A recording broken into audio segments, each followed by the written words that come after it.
Today we welcome to the Shed Online one of Australia's leading landscape architects and designers, Andrew Laidlaw. With over 25 years of experience in the industry, Andrew is most widely known for his work as the landscape architect at the Royal Botanic Gardens Melbourne. Andrew's projects have won 3 gold medals at the Melbourne International Flower and Garden Show, Landscape of the Year from the Landscape Industries Association of Victoria, and the 2005 Victoria Tourism Award for Best New Tourism Development. As well as running his own business with wife Sarah, Andrew is also a regular presenter on ABC 774's Saturday morning gardening program. So if you're going to design your own garden, I always encourage people, even if it's on the back of the Wheaties packet, just to try and do a little sketch, just to try and organise the spaces. So you work out where your paving's going to be, your pergolas, your hard surfaces, which I always like to connect to the house or the doors. And again, I've done it here. And then I kind of move out from there and then I work with the lawns and my garden beds and my vegetable gardens. But getting a little plan, it's kind of like a master plan, and then it allows you to work on bits over the next 1 to 20 years, but everything has a context then. I think you've got to embrace the environment you live in, and that doesn't mean that it has to look like that. It just means that all the plants I put in here, they have to rely on the natural rainfall and can live in the soil that is here. So I'm not actually artificially changing that soil, and I'm not artificially adding a lot of water, and I'm not artificially adding a lot of fertiliser, because a lot of gardens prop themselves up. So if you build a garden that relies on all that water and all that fertiliser to keep looking good, I feel there's a disconnect there from the environment. And that's not what I want here. I want a garden that I can leave on a 40-degree day, come home at the end of the day, and it's still looking like that. It's not looking like that. I love the green of this lawn, for example. It's so important on those really brutal days which we can experience up here.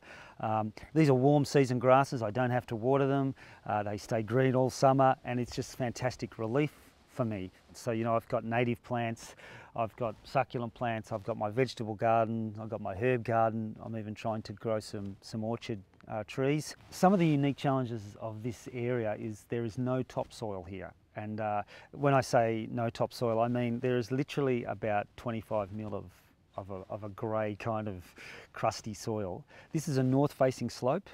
It's got a very shallow topsoil, and a lot of the trees around here are quite stunted because it's quite harsh, and that's what I love about it. It's got a harshness to it. But from a gardening point of view, that's quite challenging. So all the plants I use here have to really enjoy clay soil.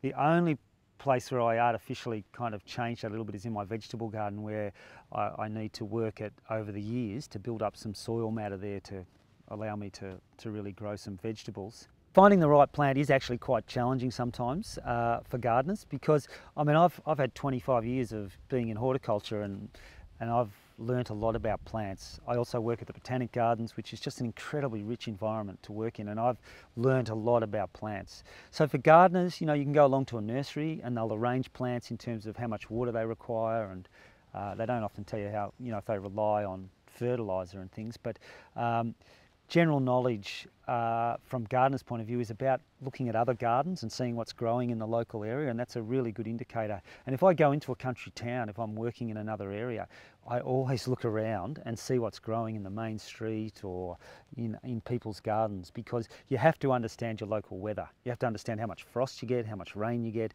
how much warmth you get. But there are certain plants which I call the good doers, and they'll grow sort of just about anywhere. A lot of our native plants, for example, are wonderful plants. This little chrysocephalum I have here, which is just a little low-growing daisy, it flowers 6 or 7 months of the year. It's as tough as tough. It's lovely little grey foliage. I would recommend that could go in anybody's garden. This little purple thing here, again, limonium. It's just a great perennial. It flowers and flowers. It's tough, copes with frost, copes with full heat, requires very little water, so that its common name is Status, and that's a wonderful plant. Look, gardening is good for my health because, well, on a number of levels. This garden is quite physically demanding for me, but so I do a lot of barrow work, and there's just that physical work that comes with gardening.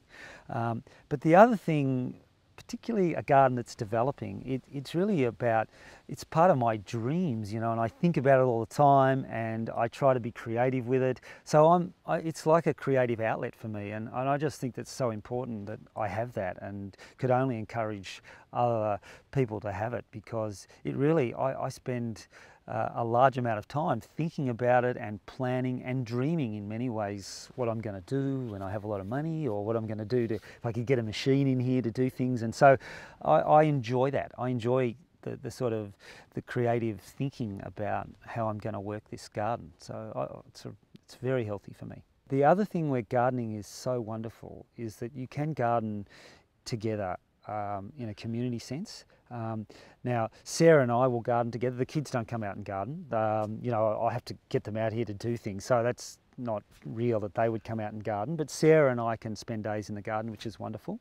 But the other thing, and it's not in this garden, but we actually have a little community garden up the road at Beenack Farm, and there's about 6 families, and we all garden together, and we grow a lot of vegetables, and that is an amazing experience. And that's where gardening is this wonderful conduit for people to come together. And there's a lot of community gardens in the city where people really socially interact, and that's that other level of really healthy interaction through gardening. One great thing about gardening, it is so untechnical, and so many people get concerned about, am I doing the right thing or the wrong thing? There is no such thing as doing the wrong thing when it comes to gardening. Your garden beds are where you actually have your playtime as a gardener. So, you know, in that garden bed, just enjoy putting a few plants together and just seeing how they go, and that's how I would start. So just have a go.